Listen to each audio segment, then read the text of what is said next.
क्या जैसा कि मैंने आपको कल बोला था कि आपको कल वसंत भाग 1 की बुक लेके आनी है और 5th चैप्टर रीड करके आना है। तो 5th चैप्टर रीड करेंगे आज हम।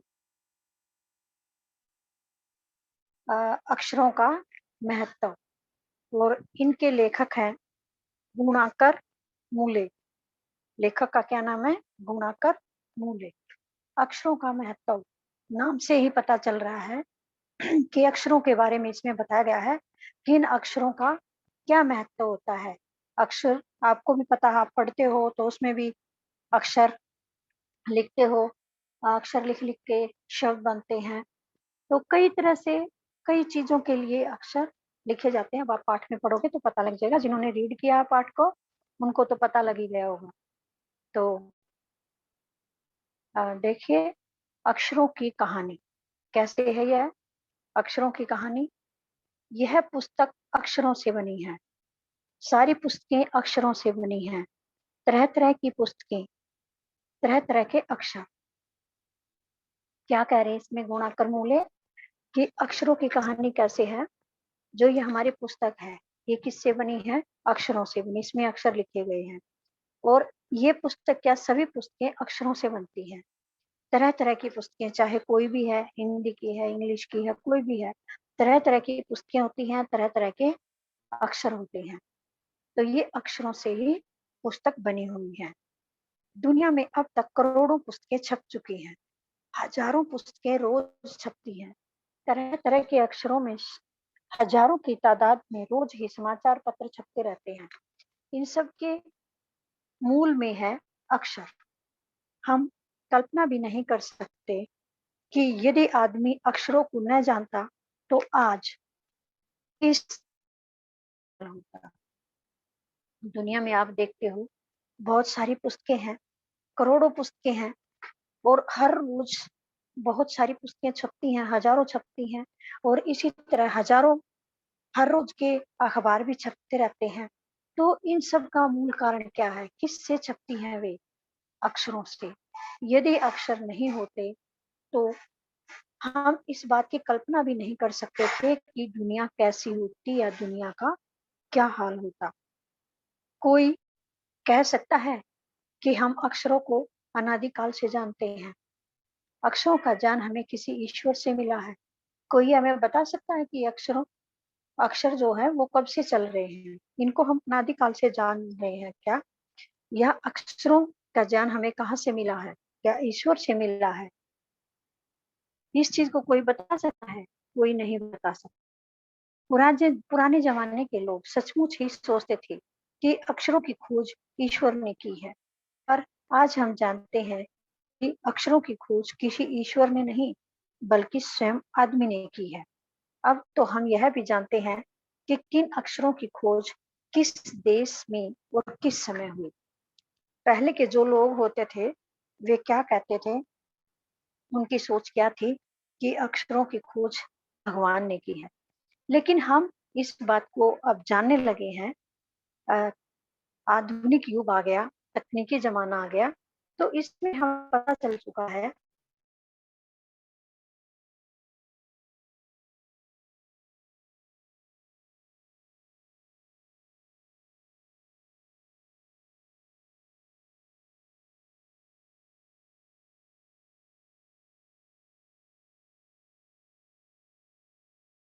हमारी जो धरती है, वह कितनी पुरानी है? 5 अरब साल पुरानी है।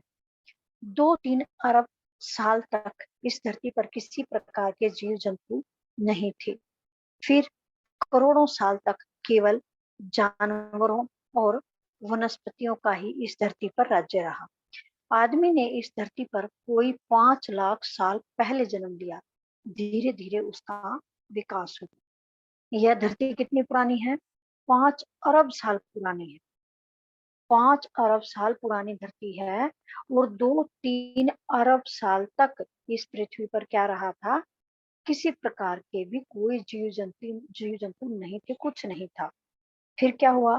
करोड़ों साल इस धरती पर क्या हुआ? केवल जानवर और वनस्पतियाँ ही रही। करोड़ों सालों तक केवल जानवर रहे और वनस्पतियाँ, कोई मनुष्य नहीं था। आदमी ने तो इस धरती पर केवल कोई 5 लाख साल पहले ही जन्म लिया था, और 5 लाख साल पहले जन्म लेकर के धीरे धीरे उनका विकास होता रहा, और आज इतनी जनसंख्या संसार में हो गई है। कोई 10,000 साल पहले आदमी ने गांव को बसाना शुरू किया। वह खेती करने लगा। वह पत्थरों के औजारों का इस्तेमाल करता था। फिर उसने तांबे और कांसे के भी औजार बनाए। केवल 10,000 साल पहले ही आदमियों ने गांव बसाने शुरू किए थे। उससे पहले आदमी ऐसे ही घूमता था, कहीं पेड़ों की छांव में, कहीं ऐसे खुले में रहता था।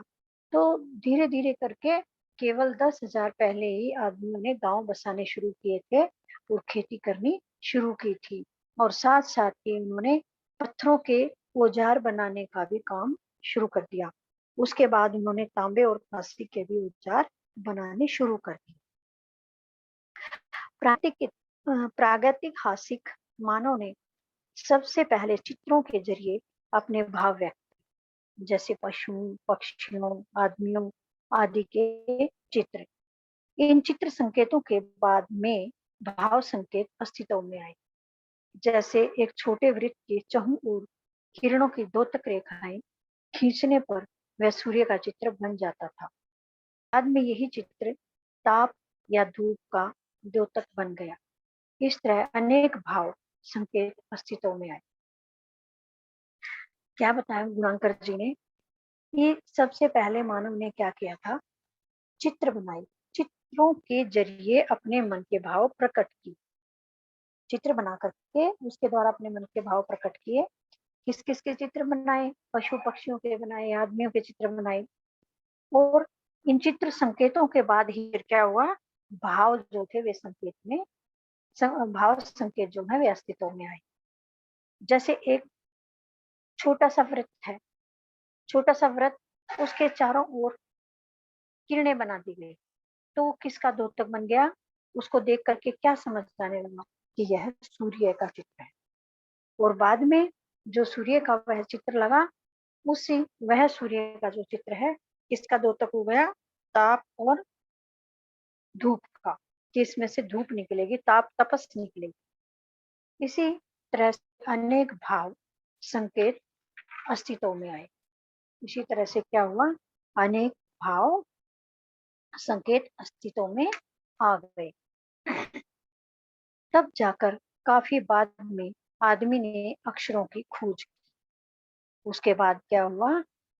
उसके बाद जाकर के आदमी ने अक्षरों की खोज की। अक्षरों की खोज के सिलसिले को शुरू हुए मुश्किल से 6,000 साल हुए। अक्षरों की जो खोज हुई है उसको कितने साल हुए हैं खोज हुई को? मुश्किल से 6,000 साल, केवल 6,000 साल। मध्य आगे अक्षरों की खोज के साथ एक नई युग की शुरुआत हुई। जैसे जैसे अक्षरों की खोज हुई उसके साथ साथ एक नए युग की भी शुरुआत हुई। आदमी अपने विचार और अपने हिसाब किताब को लिख कर रखने लगा। अक्षरों की खोज के साथ क्या हुआ? नए युग की शुरुआत हुई।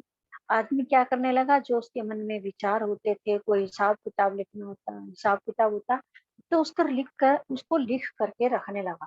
वैसे तो भूल जाए, याद नहीं रहे, लिख कर उसको रखने लगा। तब से मानव को सभ्य कहा जाने लगा, और तभी से मानव क्या कहलाने लगा? सभ्य। आदमी ने जब से लिखना शुरू किया तब से इतिहास आरंभ हुआ। किसी भी कौम या देश का इतिहास तब से शुरू होता है जब से आदमी के लिखे हुए लेख मिलने लग जाते हैं। इस प्रकार इतिहास को शुरू हुए मुश्किल से 6,000 साल हुए हैं। उनके उसके पहले के काल को प्रागैतिहासिक काल यानी इतिहास के पहले का काल कहते हैं। आदमी ने जब से लिखना शुरू किया था तभी से आदमी को सभ्य कहा जाने लगा, और तभी से इतिहास आरंभ हुआ माना जाता है। किसी भी कौम या देश का इतिहास कब से आरंभ हुआ माना जाता है? जब से आदमी के लिखे हुए लेख मिलने लग जाए। और इस इतिहास को शुरू शुरू हुए मुश्किल से कितने साल हुए हैं? 6000 साल। इससे जो पहले का काल था, जब लिखे हुए लेख नहीं मिलते थे, उससे पहले के काल को क्या कहते हैं? प्रागैतिहासिक काल कहते हैं, यानी इतिहास के पहले का काल कहते हैं। अतः हम देखते हैं कि यदि आदमी अक्षरों की खोज नहीं करता, तो आज हम इतिहास को न जान पाते। हम यह न पता हम यह न जान पाते कि पिछले कुछ हजार सालों में आदमी किस प्रकार रहता था, क्या क्या सोचता था, कौन कौन राजा हुए इत्यादि। अब क्या है, हम क्या देख रहे हैं? इस आदमियों के लेखों के माध्यम से हमें पिछले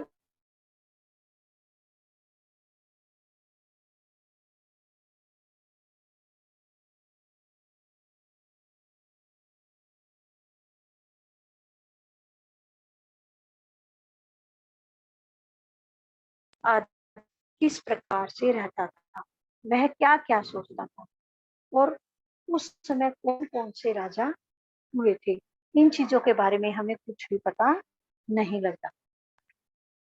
अक्षरों की खोज मनुष्य की सबसे बड़ी खोज है। अक्षरों की खोज करने के बाद ही मनुष्य अपने विचारों को लिख कर रखने लगा। इस प्रकार एक पीढ़ी के ज्ञान का इस्तेमाल दूसरी पीढ़ी करने लगी। अक्षरों की खोज करने के बाद पिछले 6000 सालों में मानव जाति का तेजी से विकास हुआ। अक्षरों की खोज क्या है? मनुष्य की सबसे बड़ी खोज है, क्योंकि अक्षरों की खोज के बाद ही मनुष्य अपने विचारों को लिख कर रखने लगा और उनको सुरक्षित रखा गया। उन ज्ञान को, उन लिखे हुए ज्ञान को ही हम लोगों ने पढ़ा। एक पीढ़ी के ज्ञान का इस्तेमाल दूसरी पीढ़ी करने लगी, एक पीढ़ी के ज्ञान को अगली पीढ़ी जानने लगी, फिर उससे अगली पीढ़ी जानने लगी। किस माध्यम से? किताबों के माध्यम। किताब, पेज जिस पर भी ये लिखा गया था, जिस पर भी वे अपने विचार लिखते थे, उन विचारों को अगली पीढ़ियां भी जानने लगी। उसके बाद अक्षरों की खोज जैसे जैसे हुई, उसके बाद पिछले 6000 सालों में क्या हुआ? मनुष्य जाति का बहुत तेजी से विकास होने लगा। यह महत्व है अक्षरों का और उनसे बनी लिपियों का। अतः हम सबको अक्षरों की कहानी मालूम होनी चाहिए। आज जिन अक्षरों को हम पढ़ते या लिखते हैं, वे कब बनाए गए, यह जानना जरूरी है। अब लेखक गुणांकर मूल्य जी कहते हैं कि अक्षरों का यह महत्व है और उनसे बनी हुई लिपियों का भी महत्व है। इसलिए हम सबको अक्षरों की कहानी मालूम होनी चाहिए। हमें अक्षरों की कहानी के बारे में पता होना चाहिए। आज जिन अक्षरों को हम पढ़ रहे हैं, लिख रहे हैं, उनको कब बनाया गया, कैसे वे बने, कहाँ वे बने, किसने वे बनाए, इन सब के बारे में जानना हमारे। तो अक्षरों के बारे में मैंने इस पाठ में पढ़ा कि अक्षरों से ही ये किताबें छपी। आप भी लिखते हो, नोटबुक पर लिखते हो, अक्षर से बने हुए शब्द लिख के अक्षर ही लिखते हो। अखबार पढ़ते हो, वे भी अक्षर ही होते हैं। तो इन अक्षरों के द्वारा ही हमें अनेक जानकारियां मिलने लगी। जब अक्षर लिखने आरंभ हुए, तो उसके बाद लेख लिखे जाने लगे। उन लेखों से हमें पिछले इतिहास के बारे में पता लगने लगा। अब ये जैसे चित्र भी इन्होंने बनाए हैं, कहीं व्यक्ति के, कहीं पशुओं के, तो इनसे भी हमें ये पता चल रहा है चित्रों के द्वारा भी कि ये फला मतलब कि आदमी का चित्र है या पक्षी का, पशु का, किसका चित्र है। अब ऊपर ही देखिए इसी पेज पर मध्य अमेरिका के उंजीववा आदिवासियों के चित्र, मध्य अमेरिका के उंजीववा आदिवासियों के चित्र ऊपर बनाए गए हैं। दाईं ओर से बाईं ओर को क्रमशः चित्र कैसे बने हैं? दाईं ओर से बाईं ओर के क्रमशः चित्र देखिए कैसे कैसे हैं। तूफान का देवता, पहले दाईं ओर देखिए, तूफान का देवता दिखाई दे रहा है जो सारे आकाश को घेर रहा है। उसके बाद नगाड़े का चित्र है, सेकंड। तीसरा, पंखों से सुशोभित नगाड़ा है, तीसरा। उसके बाद है द्रोणकाक, उसके बाद है कौवा, और उसके बाद है दवाखाने में आदमी। दाएं से चित्र स्टार्ट हुए हैं, जिस साइड से आपके बुक की सिलाई हो रही है उस साइड से ये चित्र है। मध्य अमेरिका के फर्स्ट में क्या है, तूफान का देवता जो सारे आकाश को घेरता हुआ दिखाई दे रहा है, कॉर्नर वाला चित्र। उसके साथ है नगाड़ा, नगाड़े का चित्र है। फिर अगला है पंखों से सुशोभित नगाड़ा, पंख दिखाई दे रहे हैं, ये भी नगाड़ा है। फिर अगला है जो हाथ से भी दिखाई दे रहे हैं, ये है द्रोण का। और फिर उसके बाद है कौवे का चित्र है, और उसके बाद आदमी है, दवाखाने के अंदर दिखाई दे रहा है, ये चित्र है। तो इन चित्रों के द्वारा भी आदमी को पता चल जाता है कि यह किस चीज का चित्र है। इससे उनको हमें भी जानकारी मिल जाती है कि ये किसके चित्र है, और कब से ये हमने अवसाना है, जो ये अक्षर लिखे जाने लगे थे। उससे पहले आदमी कैसे रहता था, कितना साल पहले गांव बसने शुरू हुए थे, कब से खेती शुरू हुई थी, सूर्य के चित्र को देख करके क्या महसूस होता है, इस प्रकार का ये सारा हमने इस पाठ के अंदर पढ़ा है। तो इसके जो क्वेश्चन आंसर हैं, कल आपने राइट भी करके आने हैं, राइट भी करने हैं, और लर्न भी करके आने। कल मैं ये आपसे क्वेश्चन डिस्कस करूंगी, उसके बाद फिर हम नेक्स्ट चैप्टर रीड करेंगे। आपको नेक्स्ट चैप्टर भी रीड करके आना है, पार नजर के। ये 6 चैप्टर भी आपने रीड करके आना है। तो इसके क्वेश्चन आंसर आपने लिखने हैं और याद करने हैं, और इस लेसन के अंदर जितने भी इंटरनल क्वेश्चन हैं वे सारे के सारे आपको निकालने हैं और याद करने। ठीक है।